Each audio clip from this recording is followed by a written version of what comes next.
સહજાનંદ સ્વામી મહારાજની જય.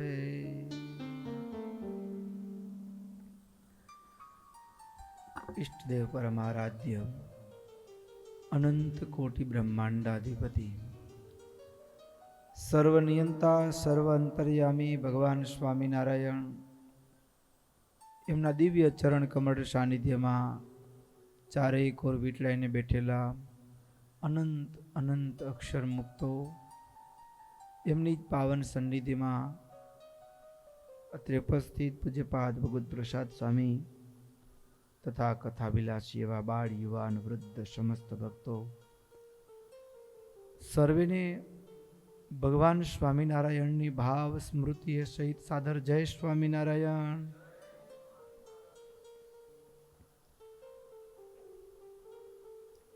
વાલા ભક્તો, આપણી ચાલતી નિત્ય સાયંકાલીન શ્રીમદ સત્સંગી જીવન કથા ગંગા, એમાંય ગત સત્રની અંદર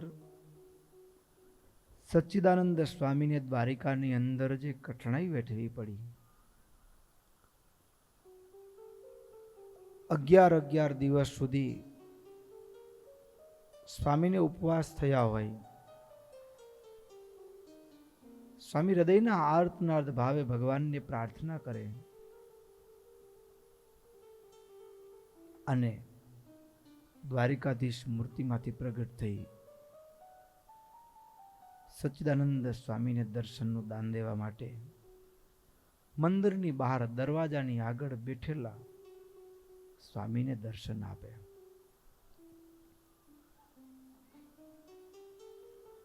વરદાન માંગવાનું કહે, સ્વામી પ્રભુ આપની પ્રાપ્તિ, આપના દર્શન, આપના ચરણનું સાનિધ્યથી મોટું બીજું કાંઈ મારે જોઈતું નથી, પણ છતાંય માંગવાની વાત કરતા હો તો પ્રભુ મને એક વાતનું દુઃખ છે કે મારા મોટા ગુરુબંધુ મુક્તાનંદ સ્વામી જેવા સાધુ એક રૂપે તમે ગરડામાં બિરાજો છો, ત્યાંથી અહીંયા મોકલાવો, અહીંયા આવીએ તો આ સ્થિતિ, એ સંતોને કેમ દર્શન થશે તમારા? અને ત્યારે ભક્તો સ્વયં દ્વારિકાનાથ જાણે કે ભક્ત બોડાણાની કથા પાછી એ પુનર્જીવિત થતી હોય એમ સચ્ચિદાનંદ સ્વામીની સાથે સ્વયં દ્વારિકાધીશ ગોમતીયાદિક તીર્થો બધા જ પધાર્યા છે, વડતાલમાં એ નિવાસ કરીને રહ્યા છે. બધા તીર્થો મહારાજ પણ ગઢપુરથી વડતાલ આવ્યા છે. મહારાજે આ વડતાલ એ કેવું તીર્થધામ છે, આ સરોવર ગોમતી એ કેવું છે, એના મહિમાની વાત પણ મહારાજે માંડીને કરી છે. ભક્તો, ભગવાન કે ભગવાનના એવા વિશિષ્ટ ભક્તો જેમ આજે પણ લગભગ મોટે ભાગે આપણે કચ્છમાંથી બહાર નીકળવું હોય તો સુરજબારી પુલને ત્યાં ટ્રાફિકનો સામનો આજે કરીએ છીએ આપણે, તો આજથી 200 વર્ષ પહેલાં એ ખાડી ઓળંગવી બહુ કઠિન. ભક્તોને ઈચ્છા થાય કે મહારાજે જ્યાં જ્યાં વિચરણ કર્યું હોય એ ભૂમિ તીર્થરૂપ હોય, અમારે દર્શન કરવા જવા, પણ ભુજ કચ્છમાં આવવાની બહુ કઠણાઈ. એટલે મહારાજે ગઢપુરની અંદર નાળિયેરીધાર ડુંગર છે, ત્યાં હનુમાનજીનું નાનકડું મંદિર છે. એટલે ભક્તોના હૃદયમાં વસવસો થાય કે મહારાજ બધે દર્શન થાય પણ કચ્છના દર્શન બાકી છે, રસ્તો વિકટ છે, જવું કેમ? એટલે મહારાજ કહે આ નાળિયેરીધાર ડુંગર ઉપર હનુમાનજી મહારાજ બિરાજમાન છે ને, દર્શન કરશો ને એટલે ભુજની યાત્રાનું ફળ મળશે.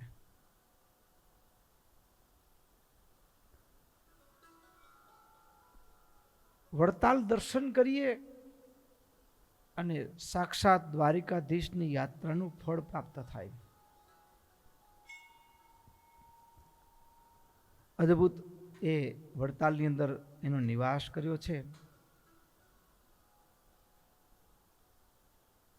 આ બધી કથા સાંભળ્યા પછી સુરત મુનિ પ્રતાપસિંહ રાજાને કથા સંભળાવતા હોય, ત્યાં પ્રતાપસિંહ રાજાની આગળ સુરત મુનિએ સંક્ષિપ્તથી કીધું કે મહારાજ વડોદરા પધાર્યા, ગઢપુરથી વડતાલ પધાર્યા, બીજી બાજુ વડોદરાથી મુક્તાનંદ સ્વામી પણ વડતાલ આવ્યા સભા જીતીને. એટલે તરત જ પ્રતાપસિંહ રાજાએ હાથ જોડીને કીધું, ગુરુદેવ, એ સભા જીતીને આવ્યા એ પ્રસંગ વિસ્તારથી, એ સભામાં શું ચર્ચાઓ થઈ એની વાત વિસ્તારથી કયો ને. રાજવાચ મુક્તાનંદો ભગવતા પ્રેષિતો વટપત્તનમ સમુને વાદિનો જીત્વા વૃત્તાલયમુપાગતા ઇતિ શ્રુતમ મયા ત્વતઃ કથમ તેન જીતાસ્તુ તે ગુરો એતન નિગદિતુમ સર્વજ્ઞો હિ ત્વમર્હસી. એ જે મુક્તાનંદ સ્વામી સભા શાસ્ત્રાર્થ માટે મોકલેલા મહારાજ, એ કથા તમે કહી. પછી સીધું એમ કીધું કે સભા જીતીને આવ્યા. પણ એ સભાની અંદર જે થયું, કેવી રીતે જીત્યા, એની તત્વત વિગતવાર વાત કયો.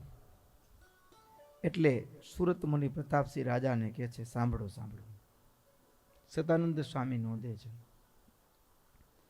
વડોદરાની અંદર આશીદ વટ્ટપુરે રાજન રામચંદ્રા વિધો દ્વિજ તદ ભ્રાતાશ્ચ હરિશ્ચંદ્ર ઉભૌ એતે મહામતી.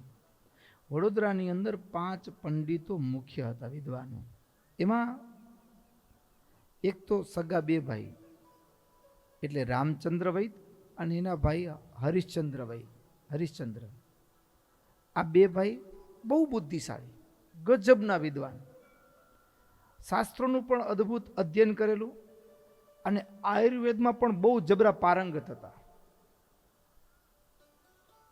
બહુ જબરા પારંગત હતા અને આયુર્વેદના રાજાના વૈદ કહેવાતા. રાજ પરિવારમાં કોઈ માંદું પડે તો એના ઓસડિયા રામચંદ્ર વૈદ કરતા, રાજ વૈદ હતા. તો બહુ રાજાના પણ માન્યતા, વિવેકી, ધર્મનિષ્ઠ, બધા ગુણોથી સંપન્ન કહી શકાય. એવી જ રીતે વડોદરામાં ત્રીજા એક વિદ્વાન હતા, શોભારામ શાસ્ત્રી. એ પણ બહુ જબરા વિદ્વાન હતા. અને એ શોભારામ પણ ઘણીક વખત એવું હોય, હોઠમાં હોય પણ આચરણમાં હૈયામાં ન હોય. હા, આગળ પણ એક પ્રસંગ કીધેલો. મેં સંતોને ગુરુજી ભણાવતા ને ત્યારે ખાસ એક વિદ્યાર્થીને ગુરુજીએ ભણાવેલા ને પછી ગુરુજીને બ્રહ્મજ્ઞાન એવું ઉલટું થઈ ગયેલું.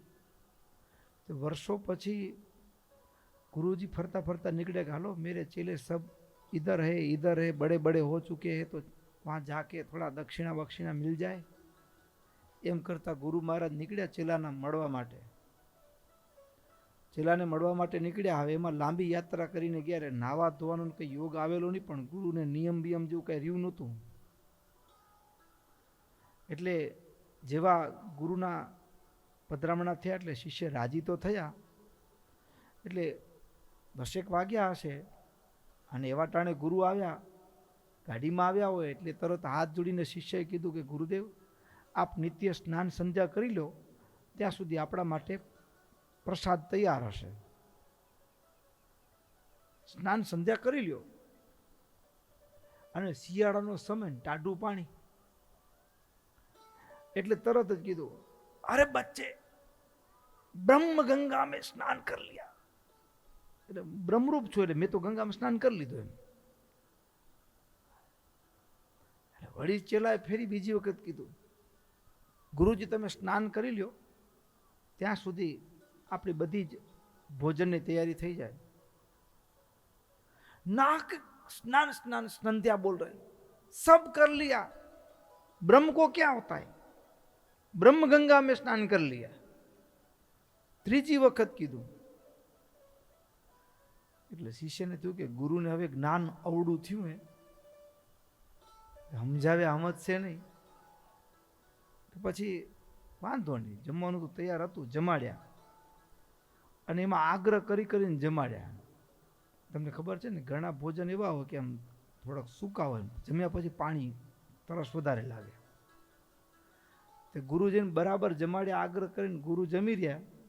પછી કીધું તમે આરામ કરો, થાકી ગયા છો ટ્રાવેલિંગ કરીને. તો હા બહુ અચ્છા. ગુરુજી આરામ કરો, ઓરડામાં ગયા ને ચેલાએ બાર દરવાજો બંધ કરી દીધો. અડધો કલાક થયો ને તરસ લાગી. અરે બચ્ચે કહાં હે? અરે बहुत प्यास लगी है, पानी लाओ जल्दी से. એટલે શિષ્યએ કીધું ગુરુજી અભી આયા. અભી આયા કહીને થોડો સમય નીકળ્યો, અડધો એક કલાક. ત્યાં ફરી સાદ કર્યો. અબે સુના કે નહીં સુના? बहुत प्यास लगी है, पानी लाओ. ત્રીજી વખત કીધું તો ખીજાઈ ગયા ગુરુજી. अभी ला रहा हूं, अभी ला रहा हूं. क्या मेरे मर जाने के बाद लाएगा? ત્યાં ચેલાએ સાદ કરતા કીધું गुरुजी आपके पास तो ब्रह्म गंगा है ना, उसी में से पान कर लो. जिसमें आपने स्नान कर लिया ब्रह्म गंगा में, वही गंगा से पानी भर के पी लो. बाहर के पानी की क्या जरूरत है? गुरुजी શાન ઠેકાણે આવી ગઈ. એટલે ઘણીક વખત શાસ્ત્રનું જ્ઞાન થયા પછી જાણે કે આ દુનિયામાં બધા પાપ કરવાની છૂટી મળી જાય, લાયસન્સ મળી જાય ને એવું વર્તન થઈ જાય. એટલે લોકમાં શાસ્ત્રને આમ શાસ્ત્રની વાતો ધાણી ફૂટે એમ કરે, પણ આચરણમાં શૂન્ય હોય. પણ શોભારામ શાસ્ત્રી એની શોભા શેમાં હતી? એ આચરણશીલ પુરુષ હતા. કેવા હતા? કેવળ જ્ઞાન હોઠમાં નહોતું, આચરણશીલ હતા શોભારામ શાસ્ત્રી. આચારમાં શુદ્ધ હતા, વેદશાસ્ત્રમાં વિશારદ, આસ્તિક, અને રાજા પણ એને ખાસ આદર આપતા. બહુ સુગ્ન. ત્રીજા એ ચોથા વિદ્વાન વડોદરાની અંદર હતા, એ હતા નારૂપંત નાના, અને એ રાજાના મંત્રી હતા. એ પણ દક્ષિણી બ્રાહ્મણ હતા, સાઉથ ઇન્ડિયન હતા. અને પાંચમા પંડિત એ જન્મે તો બ્રાહ્મણ નહોતા, પણ જ્ઞાન એ બ્રહ્મત્વને પણ વડોટી જાય એવા વિદ્વાન હતા, ચિમનરાવજી. અને આ પાંચ પંડિતો વડોદરાના આમ શિખર કહી શકાય. કંઈ પણ હોય તો આ પાંચ પંડિતોને પૂછીને રાજા પગલું ભરે આગળ. ધર્મ સંબંધી નિર્ણય કરવાના હોય તો આ પાંચ પંડિતોને પૂછવામાં આવે. આ પાંચે વિદ્વાનો, પાછું કેવું તો કે નહીતર એવું હોય કે બ્રાહ્મણા બ્રાહ્મણાન દૃષ્ટવા સ્વાનવત ગુરુગુરાયતે. એટલે અમે સાધુ હોઈએ, અહીંયા તમે બેઠા છો, અને કચ્છથી બહારના કોઈ સાધુ આવીને એ કથા કરે ને તો અમારા પેટનું પાણી હલે હો. હા, શું હાલે? હા, કોઈ યજમાન બ્રાહ્મણ હોય, કર્મકાંડી બ્રાહ્મણ, અને પછી એના યજમાન બીજા પાસે પૂજા કરાવે તો હાલે કે ના હાલે પેટમાં પાણી? હા. પછી એક કોન્ટ્રાક્ટર હોય, એટલે જીવ માત્રમાં છે, આ વૃત્તિ જીવ માત્રમાં છે.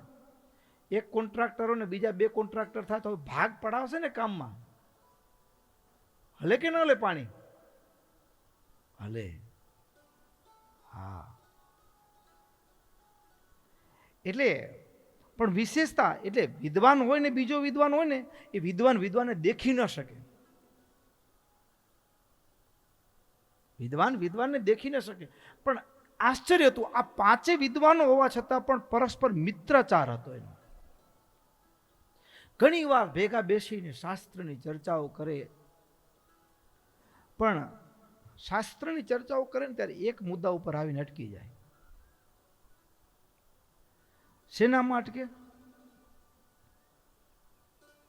કે કોઈક જગ્યાએ ભગવાનને કોઈક રામની ઉપાસના કરે છે, કોઈ કૃષ્ણની ઉપાસના કરે છે, કોઈ દેવીમાની ઉપાસના કરે છે, કોઈ નિરાકાર કહે છે, કોઈ સાકાર કહે છે, કોઈ મૂર્તિ પૂજા કરે છે. હવે આમાં શું નિર્ણય કરવો?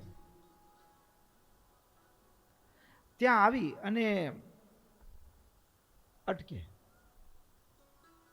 એટલે 5 જણા ભેગા મળી અને વડોદરામાં બીજા પણ એક છઠ્ઠા વિદ્વાન હતા, અને એ પણ દક્ષિણ ભારતના હતા. એનું નામ હતું હરિહરાચાર્ય. હરિહરાચાર્ય એનું નામ. તત્રસ્થમ દાક્ષિણાત્યમ તે બહુશાસ્ત્ર વિદમ દ્વિજમ નામ હરિહરાચાર્યમ ઉપૃચ્છેન્નેકદા નૃપ. આ 5 વિદ્વાનો ભેગા થઈને નક્કી કર્યું કે આપણે એમાં કઈ નિર્ણય નથી કરી શકતા, આપણે હરિહરાચાર્યનો અભિપ્રાય લઈએ. એ બહુ જબરા વિદ્વાન છે. એટલે હરિહરાચાર્ય પાસે આવી અને 5 ભેગા મળીને પ્રશ્ન પૂછ્યો.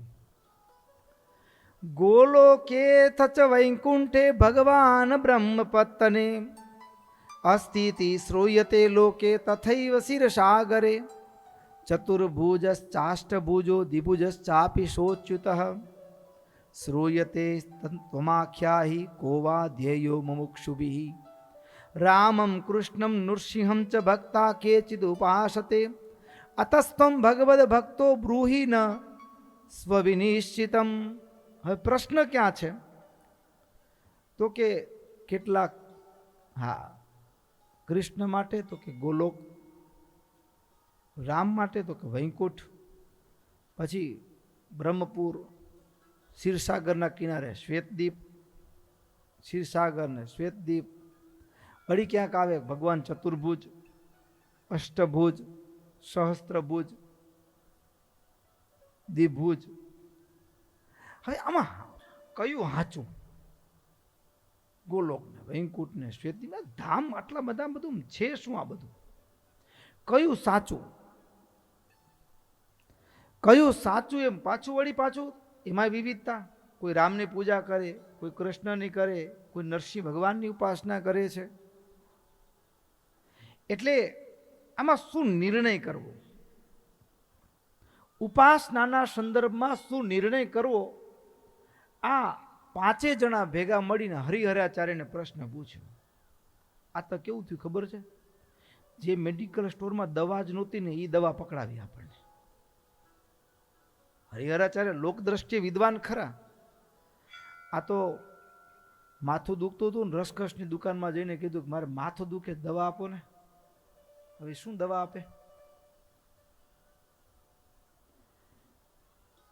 હવે હરિહરાચાર્ય યદ્યપિ લોક દ્રષ્ટિએ શાસ્ત્રના શબ્દ છળને કદાચ થોડું ઘણું જાણતા હશે કદાચ, પણ હરિહરાચાર્ય આમ થોડા કુટિલ બુદ્ધિના.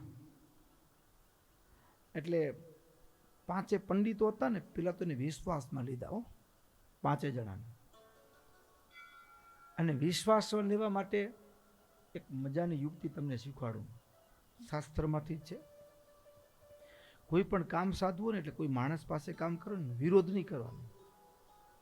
શું નહીં કરવાનો? પેલું એના કાર્ય સાથે, એના વિચાર સાથે સંમતિ બતાવવાની. શું બતાવવાનું?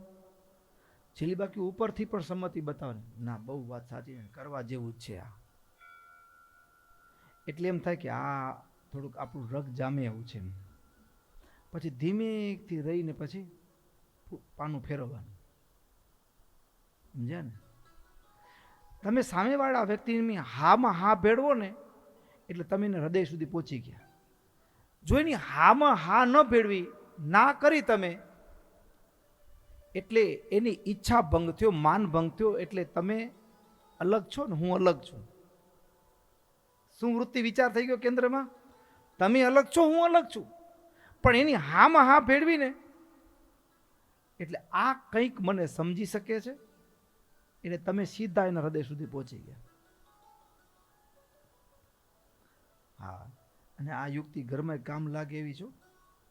હા, ઘરમાં ઘરવાળા કે હમણાં મોટું ફ્રીજ લેવું છે અને ખિસ્સામાં પૈસા ન હોય ને એમાંય કંઈ ભાવ ન મળ્યા હોય ને થયું ન હોય, કંઈ પાક્યું ન હોય, એરંડા કે કપાસ કે બધું, અને ઘરવાળા જીદ કરી બેઠા હોય કે લેવું છે, ત્યારે તમે ના પાડો ને તો ઘરમાં થોડું કલહ થાય. એટલે પછી કહેવાનું ના ના લઈ જ નાખીએ આ વખતે, મને ઘણી રંગથી ઈચ્છા છે. ના, આપણે થોડુંક મોટું જ લઈ. પછી વારે વારે કેટલા ખર્ચા કરવા. ઘરવાળીએ લાખનું કીધું હોય ને, લાખવાળું ફ્રીજ, ના ના, મને તો વિચાર એવો કે લાખવાળું નહીં, આ વખતે 1.5 લાખ વાળું એક ભેગું જ લઈ નાખીએ, મોટો જ. સમજ્યા ને? પેલા ભળી જવાનું, પછી સાંભળે જો એ તમને એમ જ કરશે. પછી લાખવાળું નહીં, 1.5 લાખ વાળું. 1.5 લાખ વાળું. પણ મને વિચાર એ આવ્યો કે આપણા ઓલા પૈસા, મને એમ લાગે કે અમે દાગીને ખોટે ખોટા પડ્યા છે ઘરમાં, તો આ હાર કાઢી નાખીએ, એકને લઈ નાખીએ તો ફ્રીજ નથી કપતો. બસ ના પડાઈ ગઈ, આપણે નહોતું લેવું, ના પડાઈ ગઈ. અને આપણે સીધી ના પાડી હોય તો ધમાલ થાય. શું થાય? તારા બાપાએ પેલી વીંટી આપી હતી ને, વીંટીને આમે હું કોઈ દી પહેરતો નથી, પેલું લૂઝ આપ્યું હતું લગ્નમાં, ખબર છે, કાઢી નાખી. હવે હમણાં ભાવ સારા છે ને, ફ્રીજ લઈ લે. એ નથી કાઢવું. ફ્રીજ તો નવું તો હાલે, હમણાં છે જ ને નાનું, એમાં નિભાવી લેશો આપણે થોડા દિવસ હજી વધારે. થઈ ગયું કામ. એટલે પેલું શું કરવાનું? પ્રસ્તાવ આવે ને એમાં કોઈ દી નાકારો નહીં ભણવાનો. કોઈ પણ રજૂઆત આવે ને, કોઈ માણસ કે સીધી વાતને કાપવાને નહીં. હરજીભાઈ કામ લાગે એવું જુગાડ્યો. હા, કોઈની વાત નહીં કાપવાની, સીધી વાત કાપવાની નહીં. ના, બહુ સારી વાત છે. ના ના, કરીએ જ આપણે. પછી નાકારો નથી ભણ્યો એટલે એમ થયું ના, મને સમજે છે ને કંઈક કરશે, એટલે હૃદય સુધી પહોંચી ગયા. પછી આ કરીને થોડુંક આનામાં થોડુંક આમ થાય એવું લાગ્યું. એટલે તમને કેમ લાગ્યું? આમ કરતા કરતા પછી પાનું ફરી જાય આખું. હરિહરાચાર્ય આ 5 પંડિતો, રામચંદ્ર વૈદ, હરિશ્ચંદ્ર વૈદ, નારૂપંત નાના, અને એ 5 વૈદો જે ચિમનરાવજી આદિ, એ 5 ને એવી રીતે આમ કપટ બુદ્ધિથી અને વિશ્વાસમાં લઈ લીધા. પેલા તો એવા વિશ્વાસમાં લીધા હરિહરાચાર્ય કે તમે જે મૂંઝવણની વાત કરીને, વાસ્તવમાં દુનિયા બધી આમાં જ રવાડે ચડી છે.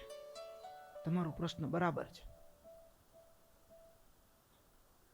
અને અધ્યાત્મ જગતમાં આજ લોચો છે.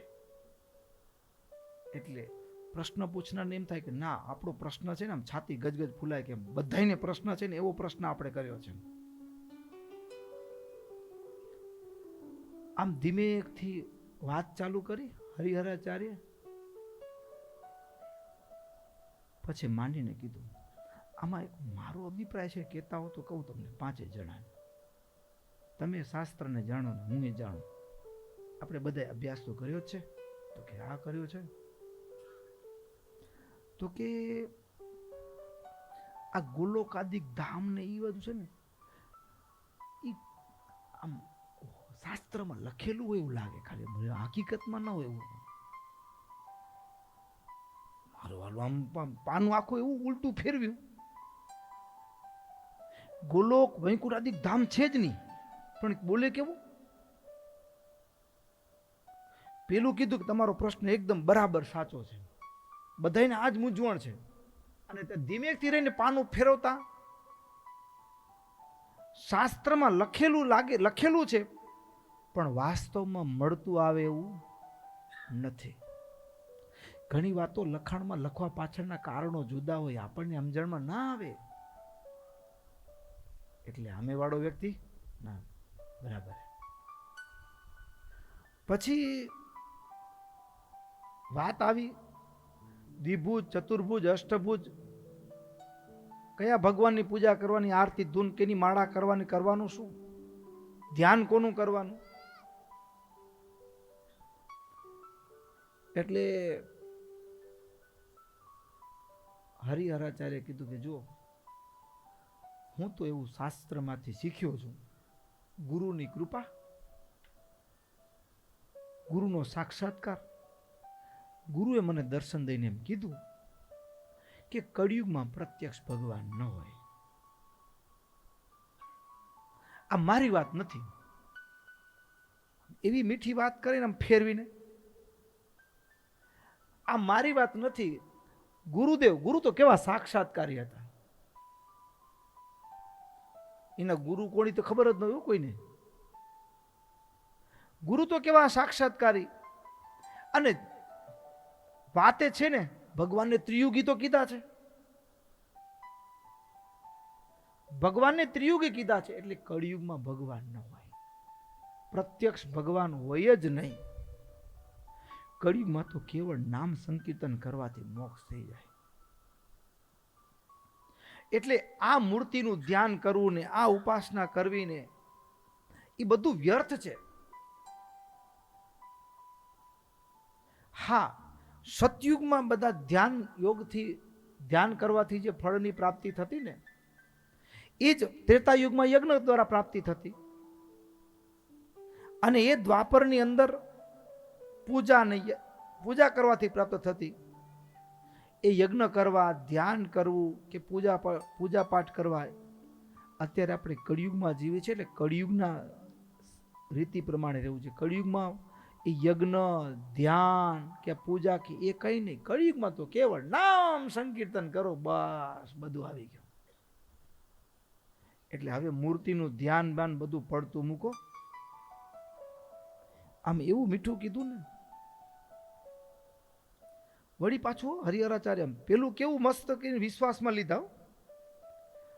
પછી હરિહરાચાર્ય વાત કરતા કરતા, તમે ભાગવતમાં વાંચ્યું છે કે નથી વાંચ્યું? જો આ તો મને ગુરુનો કૃપા પ્રસાદ છે, સમજાયું છે, એટલે ગુરુ થકી જાણ્યું છે, એટલે તમને કહું છું કે કળિયુગની અંદર તપ, યોગ, નિયમ આ બધા સાધનો છે ને, એ પાડવા તો કઠિન છે. એ કળિયુગમાં પાડી શકાય નહીં. કળિયુગમાં ભગવાનનો અવતાર થતો જ નથી. ભગવાન ત્રિયુગી છે. અને પ્રત્યક્ષ શબ્દ કહેવાયો છે ને, એ તો ખાલી લખાણમાં છે, બાકી ભગવાન કળિયુગમાં અવતાર ધારણ કરતા નથી. રામચંદ્ર વૈદ ને બધા વિદ્વાનો હતા, પણ ભક્તો, માણસ છે ને, માણસની સૌથી મોટી કઠણાઈ ક્યાં છે? ગમે એટલો બુદ્ધિશાળી માણસ હોય, અત્યારે ભારતમાં સૌથી વધારે કન્વર્જેશન ક્યાં થાય છે? કેરલા. લિટરસી રેશિયો વધારે ક્યાં છે? જેટલા ભણેલા વિદ્યાર્થી તમે બધા ભણ્યા હશો, 10-12 ધોરણ ભણ્યા ખબર હશે, સાક્ષરતાનો દર સૌથી ઊંચો ક્યાં છે? કેરલા, 99%. બરાબર. તો સૌથી વધારે કન્વર્જેશન ક્યાં? માણસ આમ જોવા જઈએ ને તો જેટલો ભણેલો હોય ને એટલો બુદ્ધુ હોય. શું હોય?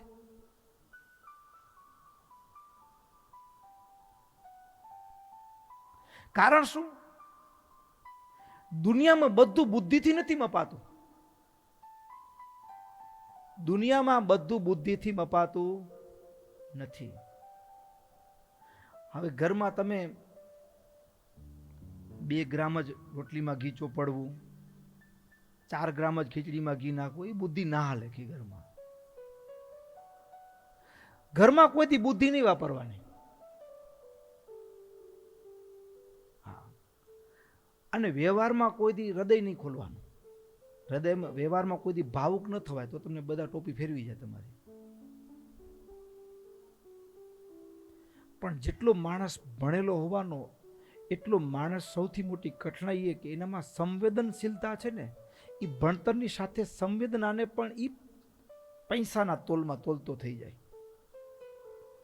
લાભ ગેરલાભને એ બુદ્ધિની એરણે ચડાવે ને, એટલે પૈસામાં તોલતો થઈ જાય. પૈસામાં તોલે ને એને ખરીદી શકાય. પૈસામાં તોલે એને ખરીદી શકાય. અને એટલા માટે ભક્તો બુદ્ધિશાળી ભાડે મળે. નોકરી કંપનીમાં બધું શું હોય, બધા મોટા મોટા ઓફિસરો બધા શું હોય, બુદ્ધિશાળી ભણેલા, એ ભાડે મળે. શું મળે? ભણેલા ભાડે મળે. શું મળે? ભણેલો માણસ ભાડે મળે. પણ વફાદારી ભાડે ન મળે. વફાદારી ભાડે ન મળે. પણ બુદ્ધિશાળી માણસ છે બધાનો તોલ પૈસાથી કરે. એટલે એની દુખતી નસ પકડો ને એટલે તરત જ એને તમે આધીન કરી શકો. આપણા વડીલો હતા ને, એ મૂઢપણાનો સત્સંગ હતો. મૂઢપણાનો. બુદ્ધિશાળી કન્વર્ટ થાય, પણ આપણા વડીલો મૂઢપણા એ કન્વર્ટ ન થાય. એને હથેળીમાં બ્રહ્માંડ દેખાડે ને તો એને ન નમે. મને તો મારા સાધુ કીધું, નરના દેવ એટલે બસ. અને બુદ્ધિશાળી હોય આપણું કેટલું રાખ્યું એને. આપણે જઈ ઉતારા થઈ જાય. આપણે સગવડના તોલ ઉપર માણસની કદરનો માપ કાઢ્યો, સગવડોના આધારે.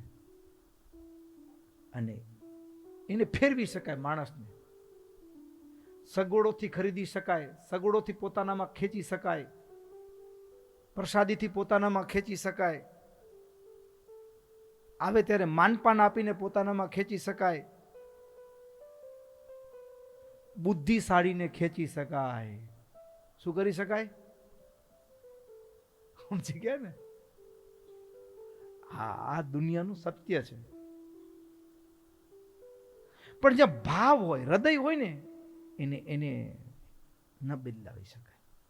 એની જે દ્રઢતા, એનો જે દ્રઢ નિશ્ચય હોય ને, ગાંઠ હૈયામાં પરમાત્મા પ્રત્યેની, અને જેના થકી ભગવાનની ઓળખ થઈ એવા સાધુ પ્રત્યેની, એને જેમ ગોપીઓને એને હૃદયને બદલાવા માટે ઉદ્ધવજી આવ્યા, પણ એ બદલાના, પણ ગોપીઓમાં એક રતિભાર પણ ફરક પડ્યો નહીં.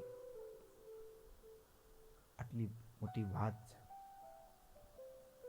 હરિહરાચાર્યના શબ્દની જાળમાં 5 વિદ્વાન હોવા છતાં આવી ગયા. એની શાસ્ત્રમાંથી, શાસ્ત્રની શબ્દ છળમાં પોતે જે ગૂંચવાતા હતા, અટવાતા હતા, અને ત્યાં હરિહરાચાર્ય એવું ચોકઠું બાજી મારી, તે 5 જણા એની જાળમાં આવી ગયા. અને પછી તો આખા વડોદરાની અંદર આ 5 વિદ્વાનને છઠ્ઠા હરિહરાચાર્ય. કળિયુગમાં નામ સંકીર્તન એ જ મોક્ષનું કારણ છે. બીજી બધી વાત ફોગટ છે. પાઠ પૂજા ટીલા ટપકા કરવા, યજ્ઞ કરવા, ધ્યાન કરવું, આ કળિયુગમાં નિષેધ છે. ધ્યાનથી ભગવાનના દર્શન તો સતયુગમાં થતા, યજ્ઞથી ભગવાનની પ્રાપ્તિ તો ત્રેતાયુગમાં થતી, પૂજા પાઠ ને કર્મકાંડથી તો ભગવાનના દર્શન એ દ્વાપરમાં થતા. કળિયુગમાં તો કલૌ કેવલ કેશવ કીર્તનાથ. કળિયુગમાં તો કેવળ ભગવાનનું નામ સંકીર્તન, બીજું બધું વ્યર્થ છે. અને પાછા વિદ્વાન એટલે નાના નાના કોઈ એની સામે કોઈ વિરોધ કરે કે ભાઈ તમે આવી વાત કરો છો, તો વળી શાસ્ત્રના એવા ગોઠવી કાઢ્યા હોય. એટલે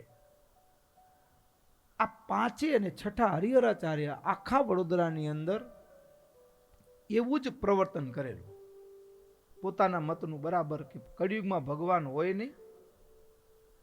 અને એમાંય આ 5 વિદ્વાનને છઠ્ઠા હરિહરાચાર્ય સ્વામિનારાયણ સંપ્રદાયનો ઉદય થયો. સ્વામિનારાયણ ભગવાન છે એટલે એને ભરપૂર વિરોધ શરૂ કર્યો કે કળિયુગમાં ભગવાન હોય નહીં. ધતિંગ ચાલે છે, ધતિંગ ચાલે છે. આ ધતિંગને ખુલ્લું કરવું જોઈએ. પેલા બાહ્ય રીતે પકડવાનો પ્રયાસ કર્યો, બીજી રીતે રોકવાનો પ્રયાસ કર્યો, એનાથી કંઈ ફાવટ ના આવી. અને પછી આ પંડિતોએ રાજા પાસે જઈને ફરિયાદ કરતા કીધું કે રાજાનું પરમ કર્તવ્ય છે, રાજ તરફથી જો આવા અધર્મનું પોષણ થાય, કળિયુગમાં ભગવાન હોય નહીં અને આવું પાખંડ ચાલતું હોય તો પાખંડને ખુલ્લું કરવું જોઈએ. અને જો સ્વામિનારાયણ ભગવાન હોય, એના સાધુ સાચા હોય, સ્વામિનારાયણ સંપ્રદાય વૈદિક હોય, તો એ અમારી સાથે શાસ્ત્રાર્થ કરે. આવો પડકાર ફેંકવામાં આવ્યો અને ભક્તો એ પ્રસ્તાવ લઈને નાથ ભગત વડોદરા આવેલા. નાથ ભગત વડોદરા આવેલા અને નાથ ભગતે એની માંડીને વાત મહારાજને કરી. મહારાજ, પ્રગટ ભગવાનના ભક્તોની ઠેકડી ઉડાડવામાં આવે છે. અરે મહારાજ, અમે નાના નાના ભક્તો એને કઈ જવાબ આપી નથી શકતા, અને શાસ્ત્ર ચર્ચા માટે એને પ્રસ્તાવ મોકલ્યો છે, તો કોઈ વિદ્વાન સંતને મોકલાવો. અને મહારાજે મુક્તાનંદ સ્વામીને મોકલેલા. સ્વામી આવ્યા અને ભક્તો નાથ ભગતના ઘરે જ સ્વામીનો ઉતારો થયો. અહીંયા બે પ્રકારની કથા શ્રવણ કરવા મળે. એક, સત્સંગી જીવનમાં તો એવી કથા સાંભળવા પણ નોંધાયેલી છે. શાસ્ત્ર ચર્ચા એઝ ઇટ ઇઝ છે બધી જગ્યાએ, પણ થોડોક વળાંક એ રીતે મળે કે અમુક જગ્યાએ એવું પણ નોંધાયેલું છે કે શાસ્ત્ર ચર્ચા વિઠોબાના મંદિરની અંદર રાખવામાં આવેલી. અને બીજો કથા પ્રસંગ એવી રીતે સત્સંગીજીને એવું પણ નોંધાયેલું છે કે જ્યારે આ શોભારામ શાસ્ત્રી આદિ પાંચેય વિદ્વાનોને સમાચાર મળ્યા કે નારૂપંથ નાનાને ત્યાં મુક્તાનંદ સ્વામી આવ્યા છે અને એ પેલી શાસ્ત્ર ચર્ચાનો પ્રસ્તાવ મોકલાવ્યો તો એના પ્રત્યુત્તર આપવા માટે આવ્યા છે, એટલે પાંચેય જણા ભેગા મળ્યા ગયા છે નારૂપંથ નાનાને ત્યાં નાથ ભગતને ત્યાં, અને નાથ ભગતના ઘરે જ પ્રશ્ન ચર્ચા થઈ છે. બંને ભાવમાં કથા શ્રવણ કરવા મળતી હોય છે. બંને સત્ય છે. બંને સત્ય એટલે વિઠોબાના મંદિરમાં શાસ્ત્ર ચર્ચા સ્થાનની સાથે આપણને બહુ મહત્વ ન રાખીએ, પણ જો શાસ્ત્ર ચર્ચાની તો ચર્ચા એ સત્ય છે. જે પ્રશ્નો પૂછાયા છે એના અનુસંધાનમાં જો વિચારીએ તો એ સત્ય છે. અને ભક્તોએ શાસ્ત્ર ચર્ચા, આજે પ્રવેશ નથી કરવો, શાસ્ત્ર ચર્ચા બહુ મજાની છે, કારણ કે પ્રવેશ કરશું તો સમય જાજો લાગશે અને આમ રસ પડે એવી વાત છે, સમજ્યા ને, આનંદ આવી જાય. એટલે પણ આજે શાસ્ત્ર ચર્ચાની ભૂમિકા, એમાંય પછી નાના નાના થોડા ઘણા અભ્યાસ કરેલો હોય એવા પણ બીજા કેટલાય વિદ્વાનો હોય, કથા કરનારા હોય, બીજા પણ પંડિતો હોય, એ રઘુનાથાદિક જે શાસ્ત્રીઓ હતા, પુરાણીઓ હતા, જયશંકરાદિક જે હતા, કેવા કેટલા વિદ્વાનો એ વડોદરાની અંદર રહેલા હતા. અને એટલા માટે વડોદરાને એ છોટી કાશી કહેવામાં આવતું. અને ભક્તો પ્રશ્ન ચર્ચા માટે સામેથી જ્યારે પ્રસ્તાવ મળ્યો છે, સ્વામી ગયા છે, અને પ્રશ્ન ચર્ચા કરવી, કોઈ પણ આપણને પ્રશ્ન પૂછે ને તો જિંદગીમાં નોંધ કરી રાખજો, સીધો જવાબ નહીં આપવાનો. શું નહીં આપવાનો? પ્રશ્ન કરનારને સીધો જવાબ નહીં આપવાનો. શું કામ? દુનિયામાં પ્રશ્ન કરનાર વ્યક્તિ ત્રણ પ્રકારના હોય. એક પ્રકારનો એવો કે એના હૈયામાં જવાબ ફિટ કરેલો જ હોય, અને તમે જવાબ આપો એને નક્કી કરેલા જવાબની સાથે મેચ થતો ને તો તમારું ઉત્તર માન્ય ગણે, નહીતર તમારું ઉત્તર સાચો હોય, 100% સાચો, તો પણ સ્વીકારે નહીં. પછી બીજા પ્રકારના પ્રશ્ન કરનારા લોકો કેવા હોય તો કે એને શંકા કુશંકા જેવું, આમાં છે કે આમાં છે, અર્ધ જ્ઞાન હોય, એટલે એની ચોખવટ કરવા માટે પૂછે.